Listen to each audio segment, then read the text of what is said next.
All right, free radicals, welcome back. My name is Dave, and this is the Radical Independent. For those of you who are sticking with me, thank you. For those of you who are literally unsubscribing, what can I tell you, folks? Look, I've really enjoyed doing this. I'm going to continue to do it. And I am kind of shifting gears a little bit, although today I will be talking about Tulsi Gabbard. Because you know what? I want to talk about Tulsi Gabbard in a way that might put the fire under someone to say, you know what, that's a better idea than her running in the DNC. And I can't tell you how many I told you so's, that I could keep, saying. I all last summer when I started doing this, I said, I think we need another way. When I started to see this stuff going on at CNN, and it was basically a repeat performance of what happened in 2016. I made friends with a real strong Tulsi supporter who went through this in 2016, said they were at the convention and they were supporting Bernie and they were all crying because Bernie had to go and bow to the Queen. And he's bowing to the Queen again, essentially, because it appears he's going to have some fairly neoliberal foreign policy. And a lot of people have worried about it. A lot of people have seen a few of his votes. And by the way, all of you neo-progressive independent media types, if you're not going to hold Bernie accountable on foreign interventions and regime change war and all that stuff, then again, you can't hold anybody accountable you can't hold Bernie accountable for climate change. You guys are all climate change, Green New Deal. You can have a Green New Deal, by the way, not the AOC Green New Deal, like the Green Party, actual Green New Deal. And I hate to keep bringing up the Green Party, but it looks like I'm going to be bringing up the Green Party a lot. Because all of this pseudo or neo-progressive stuff that has landed over on the other side of the fence with the neo-progressive media and so forth, and with these candidates and with people like AOC, a lot of that stuff, again, is a watered-down, more palatable, I guess, version of what the Green Party, palatable to the neo-liberal establishment, that is. But it's all stuff that came from the Green Party. AOC the other day tweeted out about how they start with the Green New Deal and they start with Medicare for All, and then they get some kind of very weak public option. Like something slightly stronger than Obamacare, but probably not the kind of universal health care that people are looking for. Most of the other countries have it. Bernie's right when he preaches on it.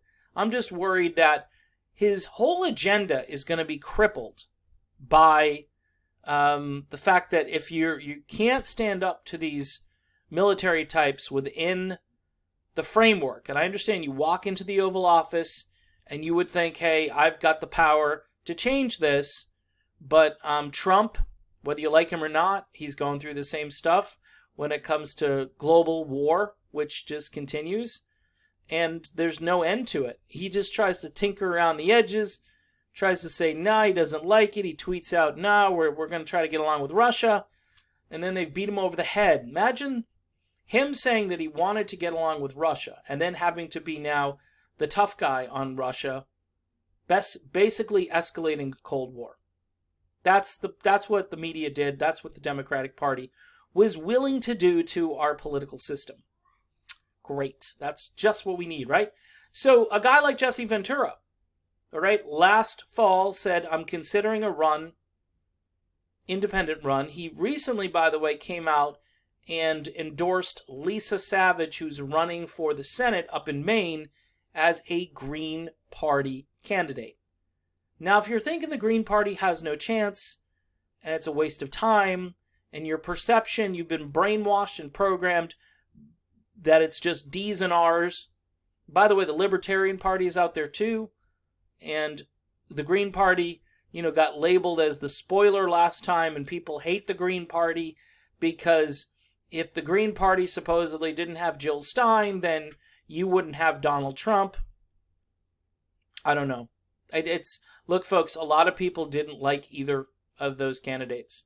And you've got these neo-liberal and neo-progressive people out there all over Twitter with fancy radio shows, and they've got a podcast, and they're spewing nonsense about, you better unify behind Bernie right now. Really?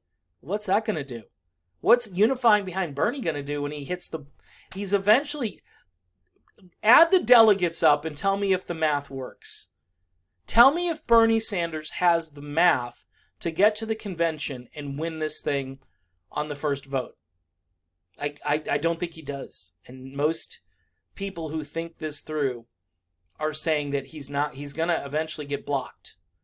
And you've got Bloomberg. Wait until Super Tuesday, folks. Wait until all these states vote. All the states where Bloomberg has spent a ton of money sort of ramping up his campaign, but basically trying to, prop up his image and educate people on who he is and so forth.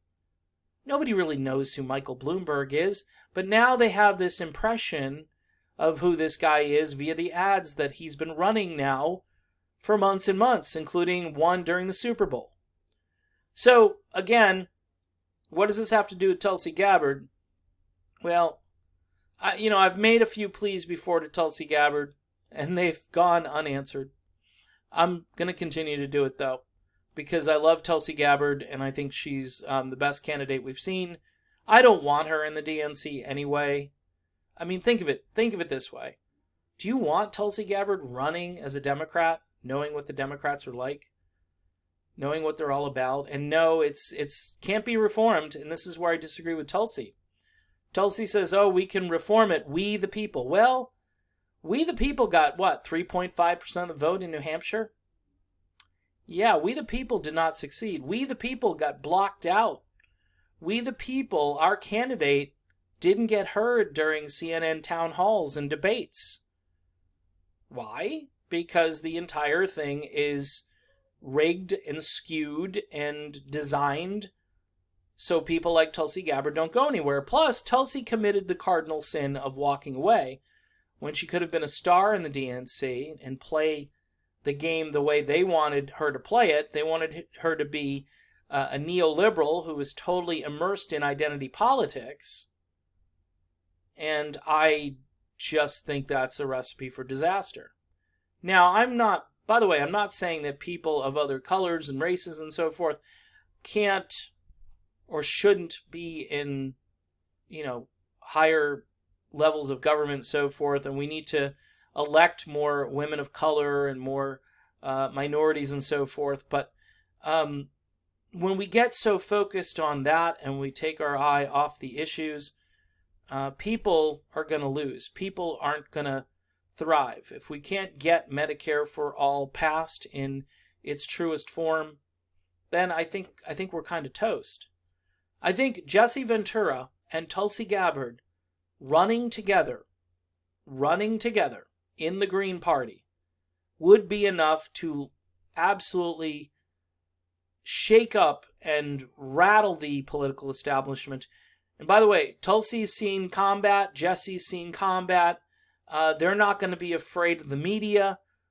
They wouldn't be afraid if they got to the Oval Office. They would not be afraid of what they would meet when they get to dealing with the national security state. They wouldn't be afraid. This is what we need. Bernie is going to cower. If Bernie somehow gets there, he's going to cower. He's going to cave. He wants to play within the DNC rules, so he's going to have to do as many neoliberal things as he can, or at least those things that he feels that he can get away with doing. Whereas Tulsi isn't going to play that game. Jesse's not going to play that game. My dream ticket right now would be Jesse and Tulsi. Jesse and Tulsi, 2020. Even has a nice ring to it. And again, two people that understand sacrifice and serving their country. Two people who have achieved a lot within the political structure, despite kind of being ostracized. And two people who I believe understand how to upend the political structure the way it is, and do it, by the way, with, yes, I like the fact that Jesse's got great name ID? Yes, that's what we want to see. We want to see Jesse Ventura and Tulsi Gabbard running in the Green Party. That, to me, would be, not only would it be a great ticket, presidential ticket, it would show the world that the United States isn't just a uniparty. We're not just one political party. We're not catering just to neolibs and neocons, that there are working class people. And that, by the way, is the message, that you need to just come out and talk about workers' rights, workplace democracy, which is a huge issue, which a lot of people don't talk about. I know Bernie has talked about it, and I believe Tulsi has too, and I know Jesse feels strongly about it as well. There are certain things that most Americans know are intrinsically wrong with the way things are set up. Like, if you get sick, you go bankrupt a lot of times. That's not richest country in the world. That doesn't make any sense. The fact that kids go to college and then they come out hundreds of thousands of dollars in debt possibly, and they don't have a job that can make up for this anytime soon, there's something intrinsically wrong with that. And again, if you focus on, say, 8 bullet points or something like that, go down a list of 8 things. I just chose the number 8 randomly, but you can come up with your own list. Stick to those issues and just hammer away. And make sure you're hammering at the propaganda as it comes at you. See, Jesse Ventura, he's not going to put up with propaganda, whereas Bernie Sanders sometimes goes along with the propaganda, or his campaign generates its own. I mean, it goes along with the news media, which is, as you know, not telling us the truth and certainly hiding information from people at times, or just giving us, spin. It's their spin all the time. See, I like Jesse. I like him a lot because he is a very tough guy, and if he gets up and he espouses these views, there are going to be other tough guys and tough ladies who come along and say, you know what? We need somebody like Jesse. We need the wrecking ball from the other side of the political spectrum. If Trump was the wrecking ball from the right, we need a wrecking ball from the independent left, I'll call it. I hate even saying the word left, but it's from a different place than the Trump wrecking ball. And it's one that represents workers and people who are down on their luck and people who believe that, writing Green New Deal on a chalkboard is not enough, that you have to actually have an actionable plan. And by the way, if you go and look at the Green Party platform, you're going to see all the good independent progressive stuff, except it's like you'll kick it up a notch. That's the difference. You'll see, people taking ownership of companies. The government, by the way, is not owning, it's not controlling the means of production. I know a lot of people on the right would be scared of that and probably go crazy and exercise their Second Amendment rights and so forth. I'm just saying that there are a lot of people who are down on their luck who get in these organizations and they get treated like indentured servants rather than employees. And I think that would be a huge issue to focus on. There are so many others. There's a huge wage gap. There's a huge income gap compared to those at the top. And they're not doing anything more to create value in their company. The only way they're creating value for people is, for their shareholders, and they're doing that by exploiting their own workers. So, again, Jesse and Tulsi would be, a great bumper sticker to ride down the street and just see Jesse and Tulsi 2020. That would be a dream come true. And, I've tried to reach out a couple of times to Tulsi in her campaign, unsuccessfully. And I'm not trying to tell them what to do at this stage.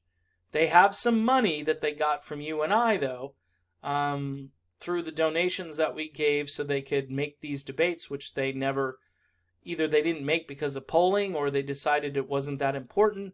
So again, the money at this stage is just paying campaign expenses. Imagine if you could roll that money into a green 401k. That's that would be my dream right there. That would be my dream ticket. Tulsi Gabbard, Jesse Ventura, Green Party. And by the way, if you're thinking, Bernie's going to win, so this you don't need this because Bernie's going to win, guess what?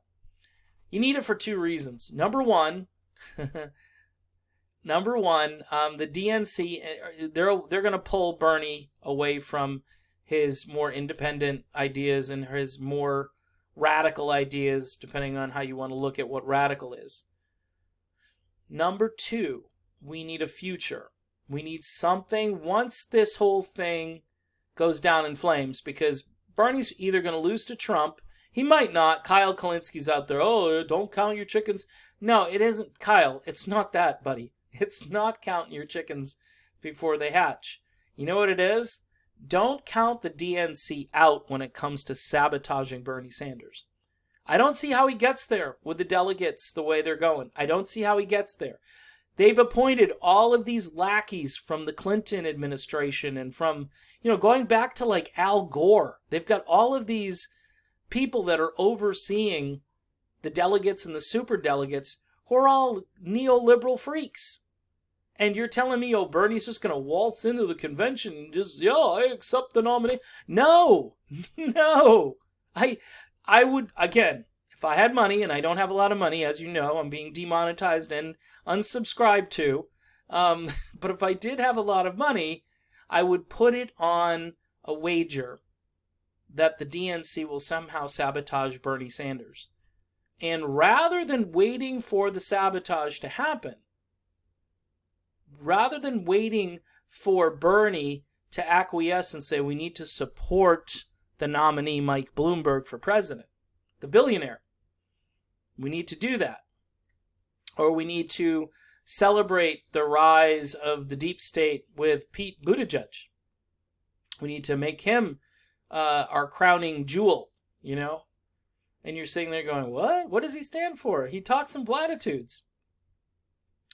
So all those things are probably going to happen.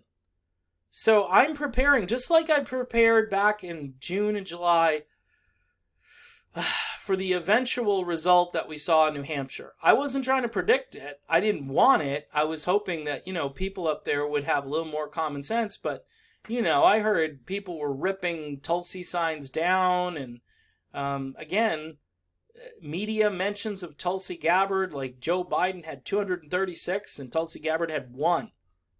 I mean, it's as if, folks, somebody made a phone call to the media and said, please stop. She doesn't need to be talked about anymore. Well, guess who's going to talk about Tulsi and Jesse? Me. And I'll keep doing it over and over again. And eventually, who knows, maybe my channel will become really popular because someone's got to go off the beaten track, and that's going to be me. Even these progressive, and I'm not knocking anybody specifically like I always say. I'm not, because they do better content, they're more organized than I am, but they're talking about, it's like everyone's trying to be like the TMZ of YouTube rather than saying, okay, what can we do now? What should we prepare for now? Why would it be a better idea to have the Green Party in there? Oh, they have no chance to win, Dave, so you're the dumbest person on the internet, blah, blah, blah. Okay, well, we keep saying that every single time, don't we? And we keep getting this BS. The BS of Bloomberg and Clinton. Folks, if it's Bloomberg and Clinton, don't tell me there's not going to be a collective head explosion all over the country. Meanwhile, I got a buddy who's canvassing, walking the streets of Maine, trying to garner signatures for Lisa Savage so she can get on the ballot because Maine has ranked choice voting. And she could really make a difference in the lives of all of those Mainers up there who, again, struggle from week to week, day to day, month, whatever, with different expenses. Not everybody in Maine, but Maine is always looking for something different because they're never satisfied politically speaking. So, again, that's my video about Jesse and Tulsi. Dream ticket? Yes. Yes. And some would say put Tulsi on the top of the ticket. I think you put Jesse on the top, let him get in there, use all of his name ID, his sort of, brawler mentality, his chokehold wrestler mentality, and then Tulsi comes along for the next term and wins the presidency, and you've got maybe 12 years of truly independent rule where things in this country finally get cleaned up. Is it possible? I don't know. Is it plausible? Yes, it's plausible. But again, people are going to wait around until July. They're going to wait till the convention. Then they're going to, all the progressive media, all they're going to talk about is how Bernie got ripped off. This is a sham. There's going to be a revolution. There's going to be fighting in the streets. There's going to be a lot of people angry. And we should have seen it coming, just like we should have seen what happened to Tulsi. We should have seen that coming. We should have seen the Mayor Pete phenomenon coming. I mean, Bloomberg, as soon as he jumped in, I'm like, well, if he's got endless amounts of money, he's going to use it. And he's going to buy his way in, and that's exactly what he did. Tom Steyer, for some reason, fizzled out a little bit because Bloomberg just outspent him. I mean, Steyer could still be in this too, but I mean, it's going to be probably Bloomberg and possibly Bloomberg and Clinton, which, again, it'll make you want to hurl. I mean, that's the only thing I can tell you. I mean, if your stomach is feeling good now, imagine seeing Bloomberg and Clinton on television. And actually, VP is a perfect job for Hillary because she really doesn't have to do anything. But her name gets out there and she gets back to the Oval Office because that's what she wants. Anyway, folks, that's it for this video. You could share this. Please, if you can support the channel, that's great. If you can tell folks to watch, that's great. If you haven't subscribed or if you unsubscribed, please think of just keeping your subscription going. I know things are rough, and I have been kind of straight up with my commentary, and I should have been more along the lines of being a cheerleader, but after a while, there's no time on the clock left, and you're down by 40 points, and you got to sit there and think to yourself, doesn't look like we're going to win, so we need to find a way around this, and it would be Jesse and Tulsi. Anyway, thanks for watching. I'll be back soon with more content. Don't forget to check my stuff out over on Rockfin as well, as I'm going to try to upload a video over there as well.